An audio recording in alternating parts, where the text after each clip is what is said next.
ఎప్పుడైన మధుసూదనప్పుడే సుప్రసన్న మూక మునివరును చూసి సుగముగా ధరణిలో విహరింపదగిన సుస్థలం ఏమి అడిగినాడు మంచి.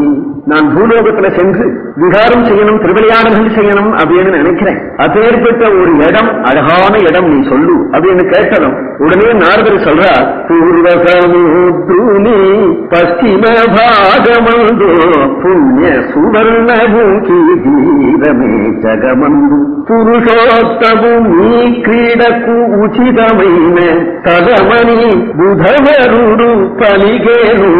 பகவான் திருவிளையாடல் செய்யக்கூடியதான இடம் சுவர்ணமுகி என்கின்ற நதியினுடைய தீரம், கிழக்கு சமுத்திரத்தினுடைய மேற்கு பாகத்தில் உள்ளதாகிய பிரதேசம். அந்த இடத்துல நீ திருவிளையாடல் செய்யலாம்னதும் நாரதூனி வசனமு గిరిని వాసుదేవుడు నాగరాజును చూచి కారుణ్యముతో నగవర రూపమును ధరించి జగములో నీవు వసింబుమని నియమించేను నయముతో.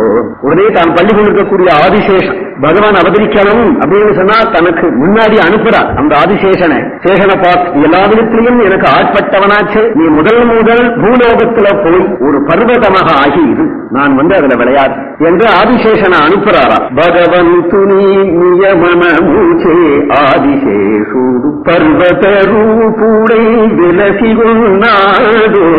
மலரூபமாக ஒரு மலை, ஒரு பாம்பு நெளிஞ்சு நெளிஞ்சு நெளிஞ்சுதானே. அதுபோல அந்த ஆதிசேஷனை 7 நெளிவு உடையதாக தன் தலையை பறந்து தூக்கி தன் பால நீட்டி ஒரு மலையாகி இருக்கு. காபுனேகி கொண்ட சேஷஜீவியனு பிரఖ్యాతి பொழுது భువనములో కరుణతో కేశవుడు ప్రేమిక భక్తులకు కామిక బలగుడై నెలకొన్న నీలగింటిరా.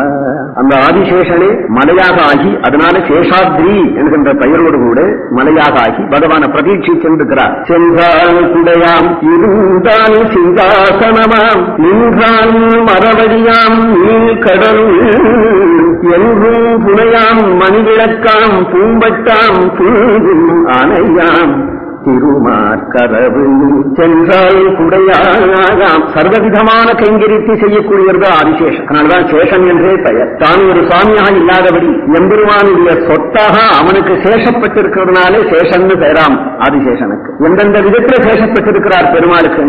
பெருமாள் பரமபதத்தில் ஸ்ரீவைகுண்டத்தில் உட்கார்ந்திருந்தால் சிங்காசனமாம், சிங்காசனமாகி தாங்கியிருப்பார். திருப்பார்கடல்ல படுக்கின்றால் நாள் புல்கும் அணையாகாம் பூம்பட்டாம். தன்னுடைய பணாமணங்கள்ல உள்ள மணிகளாலேயே மணி விளக்காம் பூம்பட்டாம். சேக சைனத்தில் எம்பெருமான் பள்ளி கொள்ளும் பொழுது உயர்ந்த படுக்கையாக இருப்பார். சிங்காசனமாம் குடையாம். கிருஷ்ணாவதாரத்திலே காராகிரகத்திலேருந்து புறப்பட்ட நந்தகோகுலம் போனா பொழிகிற மழைக்கு நல்ல குடையாக கலந்து வருகிறார். நின்றால் மரவடியாம் நீள் கடல் என்றும் துணையாம்.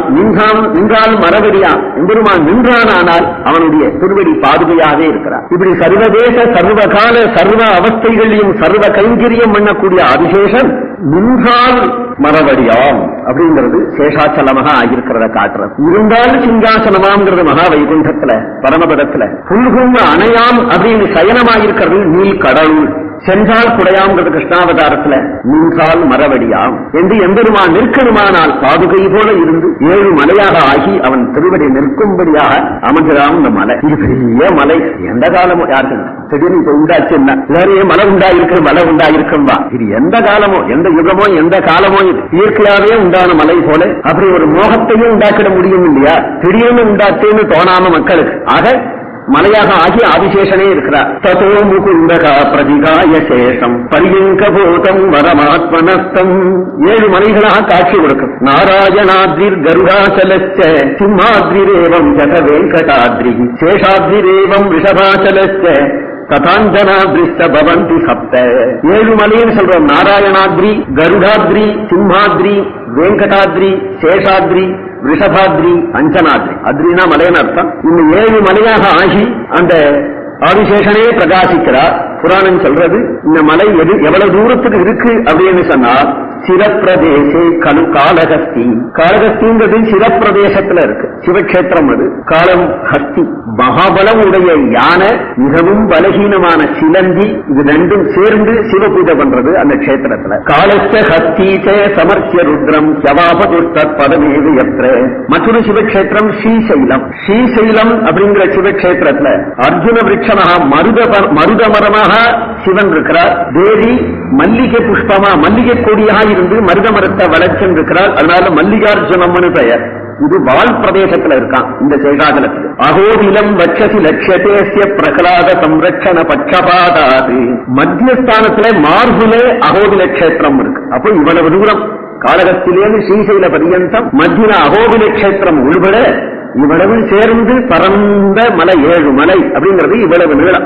அதுல வேங்கடாச்சலம்னு எம்பெருமான் எழுந்திருக்கிற இடம் உச்சியில் உள்ள மணி நாகரத்னம் உடையதாகிய ஸ்தானம் காளகத்தினுக்கார். அதுக்கு மேல பூஜன ஸ்தானம் நாகரத்னம் உள்ள இடத்துலதான் ஸ்ரீனிவாசன் சொல்லிக்கிறார். வேங்கடாத்ரின் பனிராஜமூர்த்தேகே சிரோமணி விஷ்ணுபதம் வதந்தி பூலோக வைகுண்ட நிதம் பவித்ரம் சம்சேவிதம் சர்வஜனைச்ச நித்யம். இது பூலோக வைகுண்டம். ஆகாச கங்கா சததம் ஸ்ரவம் விஷ்ணு பதாகேவ விராஜதேத்ர. பகவானுக்கு ஒரு கொடி கட்டி பறக்கிறது போல திருமலையிலிருந்து ஆகாச கங்கை சிலு சிலு சிலு சிலுன்னு விடர். அது பகவானுக்கு ஒரு கொடி கட்டியது போல இருக்காம். அதை தவிர அநேக கோடி தீர்த்தங்கள் திருமலையிலேயே இருக்கு. இன்னைக்கும் பல தீர்த்தங்கள் பகவானுடைய பஞ்சாயத்த தீர்த்தம், சங்க தீர்த்தம், சக்கர தீர்த்தம், ஜாபாலினுடைய ரிஷிகள் தபசு பண்ணதுனால ஜாபாலி தீர்த்தம் முதலீதான பல தீர்த்தங்கள் இன்னைக்கும் திருமலையில உள்ள புகுந்து பார்த்தா எல்லா தீர்த்தங்களும் இன்னைக்கு இருக்கு. சர்வாணி தீர்த்தானி தத்ர தத்ர தாபஞ்ச பாபஞ்ச ஹரந்தி ஸ்ரீநாம். மலையே ஆதிசேஷனை போல இருக்கு. எப்படின்னா சகஸ்ரதோ பூமிருகா மகாந்தா. ஆயிரக்கணக்கான மரங்கள் இருக்கா. இந்த ஆயிரக்கணக்கான மரங்களும் காத்துல அப்படியே அலைஞ்சிருக்கா. அலைஞ்சிருக்கிறத பார்த்தா 1000 தலை அப்படியே படம் எடுத்து ஆடுறது போல இருக்கா. சேஷாதிராஜஸ்ய படாசகஸ்திரம் வினோத்திதம் விஷ்ணு வராங்க சங்காது சம்சார சந்தாப விநாசனார்த்தம். நிறைய மேகங்கள் வந்து உலாவர மலையினுடைய உச்சியில வந்து அந்த மேகங்கள்லாம் உலாவரத பார்த்தா தண்ணீரை உண்ட மேகங்கள் நீளமா இருக்கு. தண்ணீரை உண்ணாம வந்து சந்திருக்கிறதெல்லாம் வெள்ளையா இருக்கு. வெள்ளையான மேகங்கள் வந்து மலையில வந்து தண்ணீர் தயார் பண்ணிக்கும். அப்படி வந்து விசிராந்தி எடுத்துக்கிறது. அப்படி வரக்கூடிய மேகங்களை பார்த்தா வெள்ள வெளியேறு இப்படி உலாவறதுனால ஒரு கால க்ஷீராப்திநாதன் இங்க வந்து எழுந்தலை விட்டதுனால திருப்பார்கடலே இந்த மேகங்கள் ரூபமாக இருந்து கலந்துடுத்தோ நம்ம இனிமே திருமலைக்கு போக வேண்டாம், பெருமாள் திருமலைக்கு போறாரா அப்படின்னு க்ஷீராப்தியே புறப்பட்டு வருதோன்னு தோன்றதா. குகாந்தராலே வித ரத்னபாகா நிரஸ்தாதாந்த தபசு தத்ர.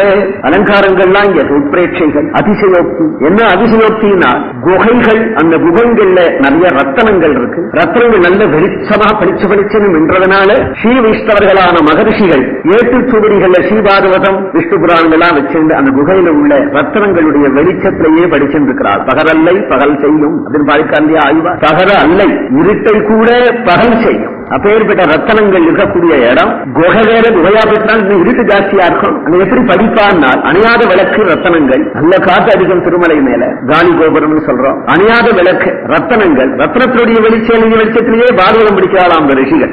அதிசயம் ஸ்ரீ வைஷ்ணவா பாகவதம் பகந்தா ஹரந்தி சித்தோத்பவம் அந்தகாரம். ஏன் பாகவதம் படிக்கிறார்கள்?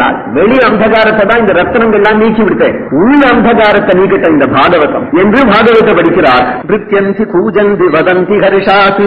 மயில்கள் எல்லாம் தோகை விரித்து ஆடுகிறது, பட்சிகள்லாம் வீசி கூச்சின்னு கத்துறது, கிளிகள் கொஞ்சறது, குகு குகுன்னு குயில்கள்லாம் கூவுறது. இதெல்லாம் பார்த்தா பலவிதமான மதுரமான சப்தங்கள். பலவிதமான சப்தம் இருக்கும், ஆனா மதுரமான சப்தங்கள். கிளி கொஞ்சம் வீசி கூச்சின்னு சப்தமோ, குயில்கள்லாம் குகு குகுன்னு கத்துறதோ, மயிலெல்லாம் தோகை விரிச்சு ஆடுறதோ. அப்ப பெருமாளுடைய சாநித்தியத்தினால சங்கீத சாஸ்திரம் இவளுக்கெல்லாம் பரிச்சயம் ஆயிடுச்சுன்னு தோன்றதா. காந்தர்வ வித்யாசு நிஜஸ்வபாவாது பிரவீனதாம நாட்டியமும் காந்தர்வ வித்ய. மயில்கள்லாம் நாட்டியம் ஆடுறது, குயில்கள் எல்லாம் கூவுறது பாடுறது.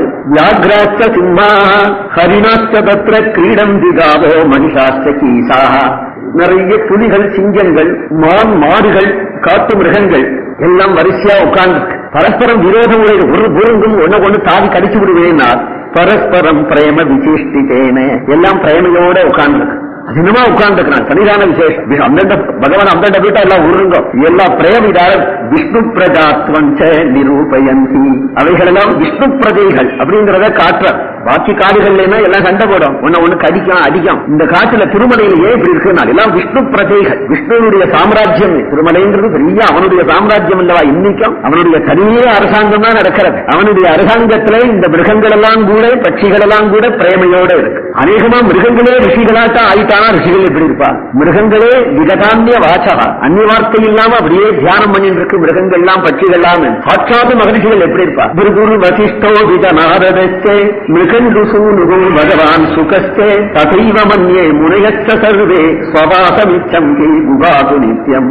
பிருகு வசிஷ்டர் நாரதர் மார்க்கண்டேயர் சுகபிரம்மம் முதலிய ரிஷிகள் எல்லாம் திருமலையிலேயே வந்து மண்டி கிடக்காது. எப்படி பெருமாள் சித்திரகூடத்துல வந்ததும் சுபக சித்திரகூடோசம்னு வாசயோக்கியமானது பெருமாள் வேறு இங்க வந்துட்டார் என்று எல்லா ரிஷிகளும் ஆங்காங்கு ஆசிரமத்தை கலைச்சு விட்டு சித்திரகூடத்திலேயே வந்து பெருமாளோட ராமபிரானோடு இருக்கணும் என்று வந்தார்கள் ஸ்ரீமத் ராமாயணன் சொல்றதோ அதுபோல எந்திரமா நித்திய சந்நிகிதனா இருக்கக்கூடிய திருமலையில எல்லா ரிஷிகளும் வந்து மண்டி கிடக்கிறார்.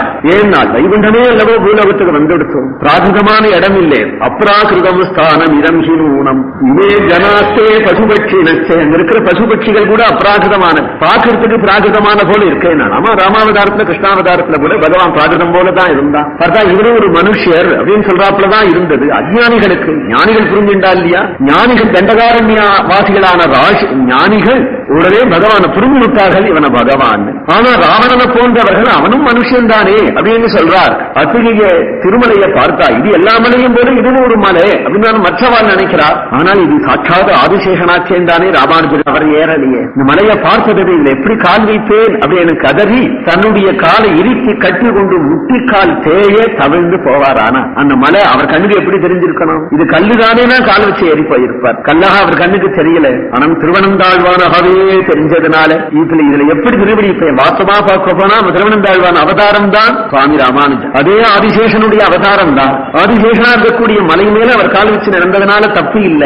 கால் வீச்ச நடக்கணுமா அந்த கூசல் அப்படி ஏறி ஏறி செல்றார். தவழ்ந்து முதல் கோபுரம் ஏறி சென்றாலே சாத்தியப்படாது. முதல் கோபுரம் அந்த முதல் கோபுரம் வரையில வந்துட்டார். முதல் மலை அந்த முதல் கோபுரம் வந்து சேர்ந்துட்டார். அதுக்குள்ள இப்படி வராருன்னு கேள்விப்பட்டார் திருமலை நம்பி. அது ஓடி வரார் இவரை பார்க்கறதுக்கு. அவருடைய மருமன் தான் பூர்வாசிரமத்திலே சுவாமி ராமானுஜர். இவருடைய மாமன் தான் திருமலை நம்பி. அதோடு இல்லாம திருமலை நம்பின இடத்துல ஸ்ரீராமாயணம் காலக்ஷேபம் பண்ணணும் ஒரு வருஷம் அப்படின்னு ஆசைப்பட்டு ஆச்சாரியனாக ஆசிரியக்கத்தான் வரார் சுவாமி ராமானுஜர். ஆனால் திருமலை நம்பியோ அங்கேயும் சேவிக்கிறார். காரணம் என்னன்னா தன்னுடைய மருமான் தானே அப்படின்னு நினைக்கல, எதிராஜர் அப்படின்னு நினைக்கிறார். ஆசிரம